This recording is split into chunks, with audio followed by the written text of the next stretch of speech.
Hello.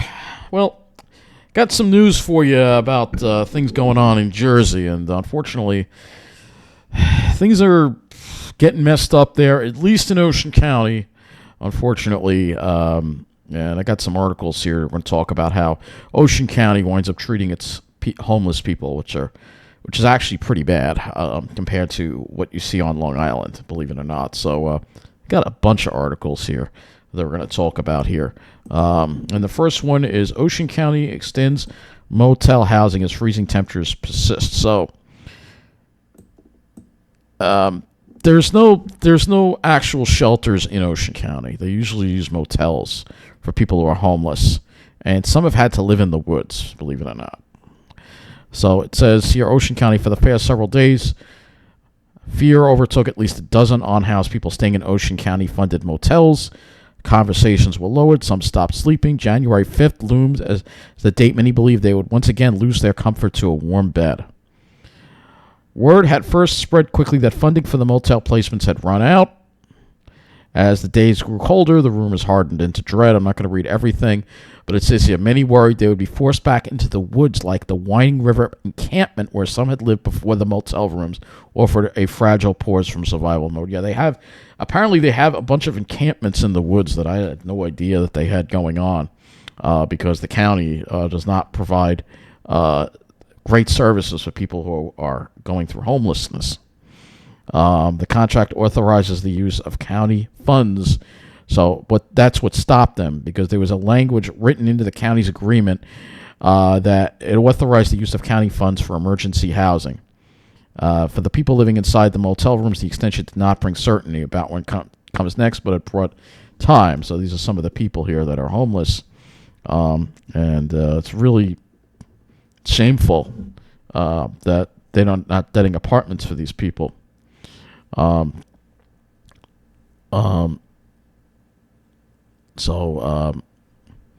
There's Joy Holman has seen it all up close. A longtime local volunteer, Holman considers helping the unhoused her ministry.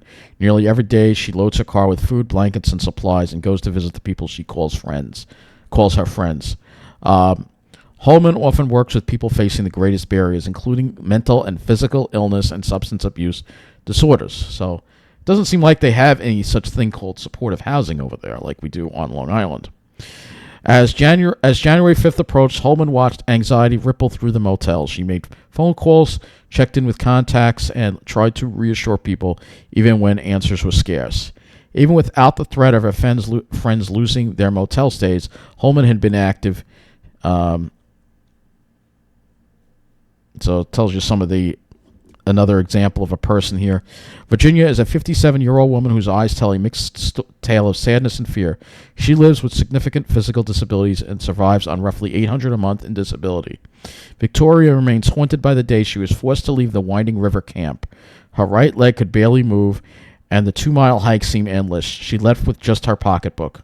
She said, "I can't go back into the woods. My body just can't take it." Kathy faces the same uncertainty with quieter fear. At 76, she's among the oldest people staying in motels. Frail and managing health issues, Kathy worries about what would happen if she were forced out, particularly because of the small dog that stays close to her side.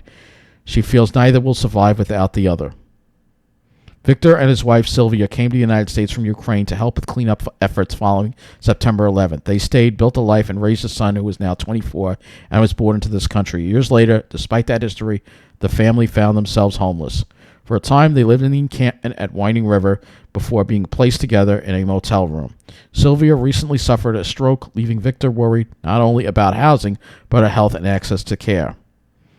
Their son Christian says he spends his days walking up and down the highway, submitting job applications wherever he can reach on foot.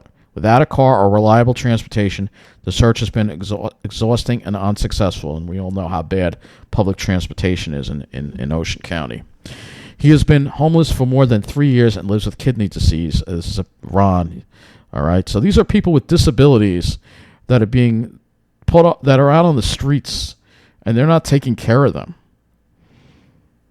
Ron has been homeless for more than 3 years and lives with kidney disease, uncontrolled diabetes, and multiple cancer diagnoses. Despite repeated attempts, he said he has been denied disability benefits. I don't know if my body can take going back outside. That is just shameful. He should have disability benefits.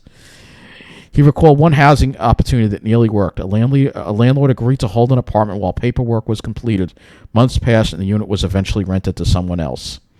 So they waited as long as they could, but then they had to move on. Encampments, motels, and what comes next.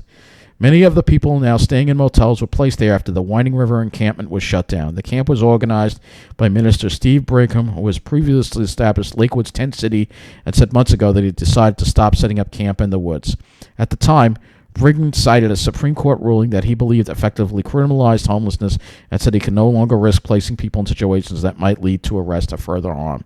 But with the Code Blue Warming Center at capacity and motel placements uncertain, Brigham acknowledged that he has since established small, discrete camps so people can at least have some protections from the element. Nobody should have to go live in the woods, my gosh. I don't want to do this again, Brigham said, but when people have nowhere else to go, you just don't turn your back on them. Jennifer Hakeem of Monarch Housing Associates and the Ending Homelessness Group said the fear experienced by motel residents reflects the instability of the housing market itself. We do have funding available to help pay for housing. The hardest part is finding housing that actually exists and that people qualify for. So here's the same situation as Long Island, folks. This is the main thing that we want to bring up. She explained that one-bedroom apartments at fair market rent are extremely scarce in Ocean County, particularly people with very low incomes, disabilities, prior evictions, or pets. While shared housing can sometimes be an option, she emphasized that it must be voluntary. So this is the issue that we have on Long Island as well. It's nearly impossible to find one-bedroom apartments. So apparently it's the same thing in Ocean County, maybe even worse. All right? It's no better there than it is here. In fact, it's worse. All right? When January 5th passed without displacement, relief briefly settled inside the motels, but it was cautious. The extension provided time, not answers. So let's see what Governor Mikey Sherrill is going to do about this. But now that pause means heat in the middle of the winter. It means a bed instead of a frozen ground. It means one more night instead of having to choose which belongings can be carried and which ones will be left behind. What a way! I'm telling you, the way this country treats people. It's not just Long Island, it's the country. You think this would happen in Canada? No, this would not happen in Canada. This would not happen in Europe. But the United States, well, look at who we elected. That's all that you need to know. Look at who we elected. All right? And then there are other issues. Affordable housing agreement in Toms River seen as a victory. It's not a victory. Unfortunately, they were supposed to provide a lot more affordable housing units in Toms River. And Toms River, unfortunately, Toms River is being run by an asshole, Mayor Roderick, who is very arrogant, very much like Bruce Blakeman, in fact. The conclusion to how many affordable housing units must be set aside in the town has been revealed to be a lower number. So the town has to provide 186 units that would be part of the new construction, Mayor Daniel Roderick said. The Fair Share Housing Authority, which oversees the statewide, wanted 670 units. So somehow he got it down to 186. Through negotiation with existing apartments, the town was able to offer deed restrictions for 470 of those 670 units. This is when the town pays apartment complexes to keep the rent affordable for another 20 years. Otherwise, these units would become market rate and would price out the poor. These payments come from the town's Affordable Housing Trust Fund, which had approximately $9 million in it. So this left an obligation of 200 units, and then Fair Share accepted it. So there's some kind of basically compromise because Toms River basically feels like they're getting unjustly burdened with affordable housing, and that's one of the things that Roderick has been running on, unfortunately. And you have people who vote for that kind of crap. Now, here's the law about New Jersey that I like, that we don't have in New York.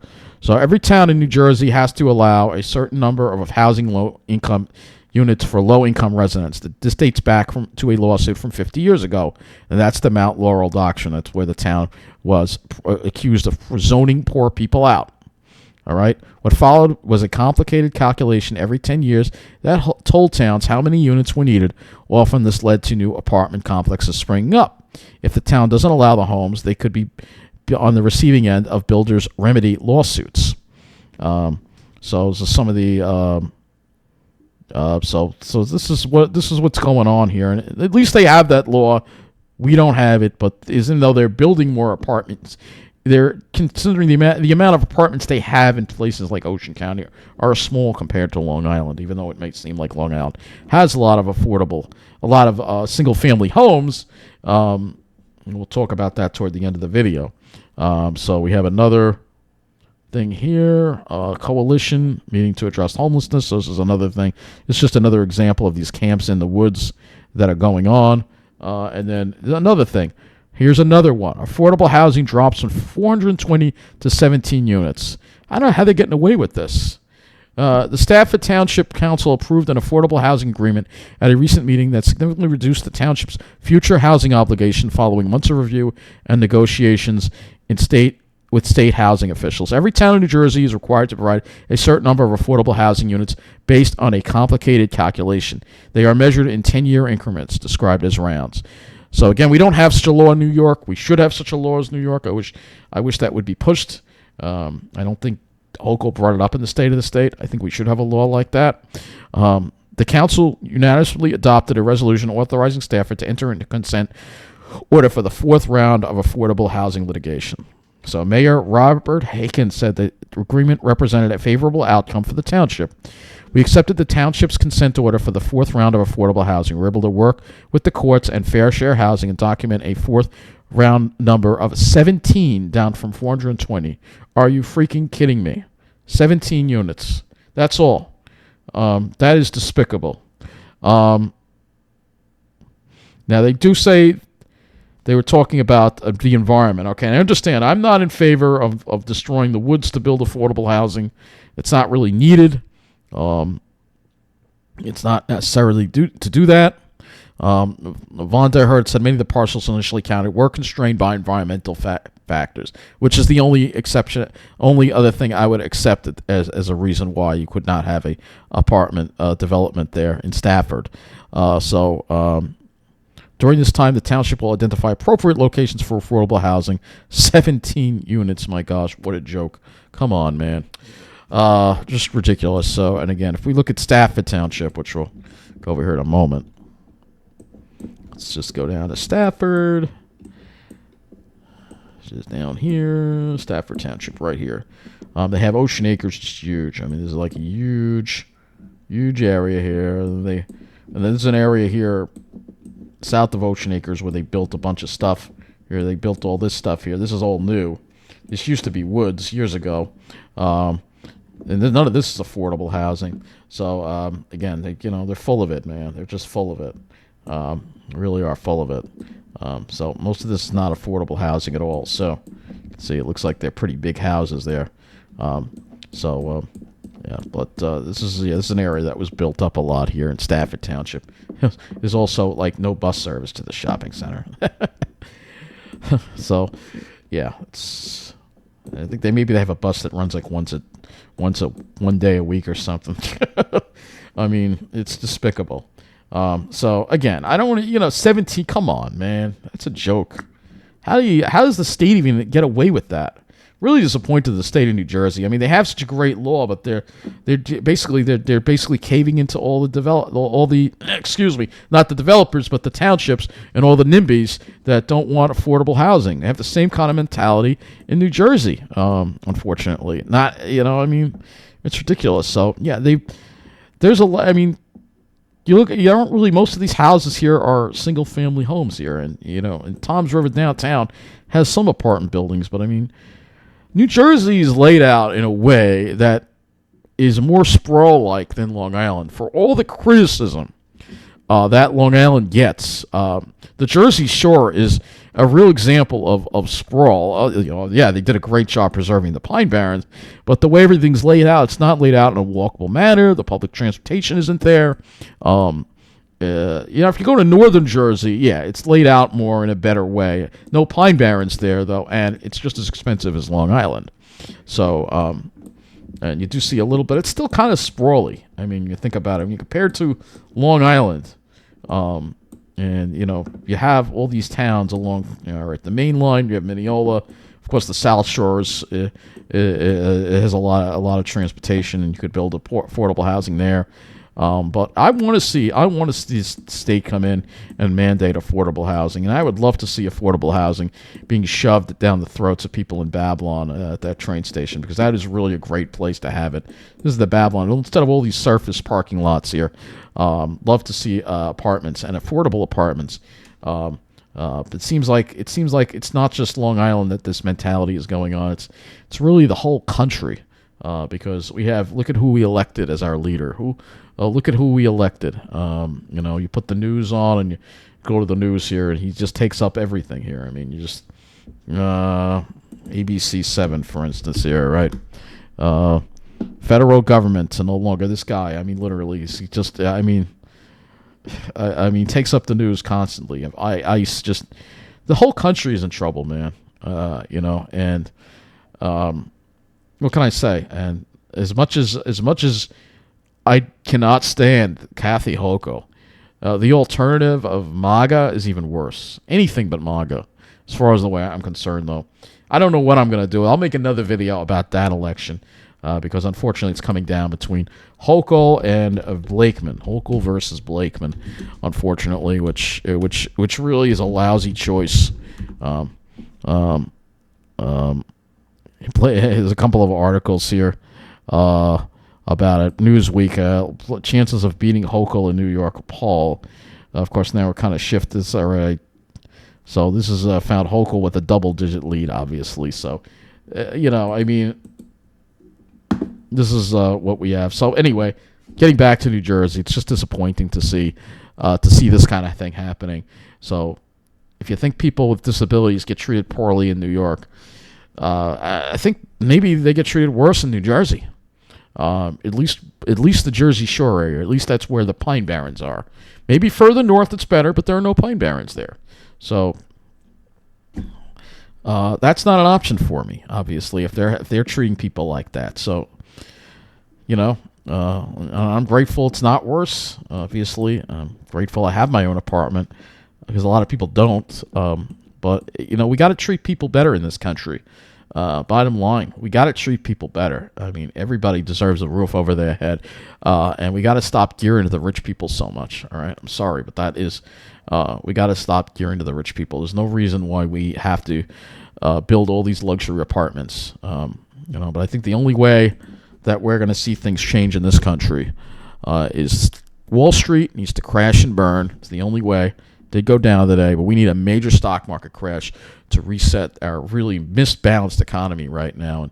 And of course, we got to get rid of not only the fat bastard, but his entourage, particularly Stephen Miller, who is really the real Dr. Evil in all of this. So that is all I'm going to say. Thank you for watching.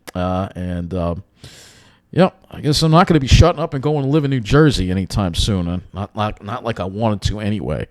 Though, again, the way this country is going, I may have to shut up and go live in Canada if we can't get the fat bastard and his minions out.